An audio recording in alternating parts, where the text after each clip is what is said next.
Para sa dugang nga mga balita sa Negros kag Panay, mangin kaupod ta si Adrian Prietos. Adrian? Maraming salamat, Jers, mga kapuso. Klase sa pinaka-eskwelahan sa Iloilo City, kag probinsya sa Negros Occidental apektado, pangusa kulang sang hulot klasihan. Nakatutok sa Iring Pedreso. Humalin sa 740,000 sa nag-upisa ang klase kahapon. Nagsaka sa 950,000 ka-learners na ang na-enroll sa mga eskwelahan sa Western Visayas subong school year 2025-2026 sunod sa DepEd 6. Sa pihak sini, padayon nga magabaton sa enrollees ang DepEd 6 basta hindi lang tama ka late. May isa kagatos kag 97 ka adlaw waging pain para sa klase kada school year. 38 dias naman diri ang pwede gamiton sang kabataan sa absences. Nagapanguna nga problema sa mga eskwelahan sa rehiyon ang kakulang sa mga hulot klasihan.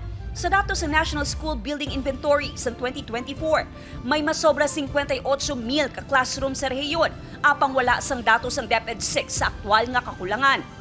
All we can do is to report this sa central office naton kay ang pag-construct ng classrooms naton yara sa level mo sa aton sa central office. Sa Dos Hermanas Elementary School sa Talisay City, Negros Occidental, problema man ang kakulang sa mga hulot klasihan. 30 ka mga estudyante ang punta ni ideal nga numero sa isa ka hulot klasihan, apang talalupang doon nga wala ini natuman. Kasubong na lang sa grade 3 nga may 40 ka mga estudyante. Makita nga ginpang ililiping na lang ang mga desk para makaigo sa sulod sang classroom. Bangod sa kakulang sang hulot klasihan, ang inikaron nga library sang eskwelahan ang ginhimo na nga temporary classroom. Temporaryo man nga gingamit nga hulot klasihan ang computer room sang bulutuan. Ang amon buildings old na, we have to repair man sang building namon, kulang na mga daan nga buildings. Look at wala kami new building, so meaning kulang kid.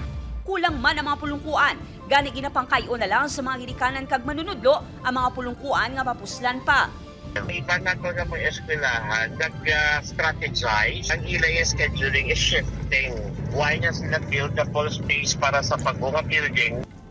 Sa Iloilo City, ginpatigayo ng shifting sa klase sa pila ka eskwelahan. Sa A. Bonifacio Integrated School, ginatunga sa duha ang schedule sa mga estudyante kada adlaw. May mga grade level nga naga-report sa aga, kag mayara man sa hapon. Kulang ang classroom sa eskwelahan, bangod ang isa kadaan nga building, ginpaguba para mapatinugan sang bag-o nga may 15 ka mga kwarto. Sa school year 2026-2027 pa ini ginalauman nga magamit.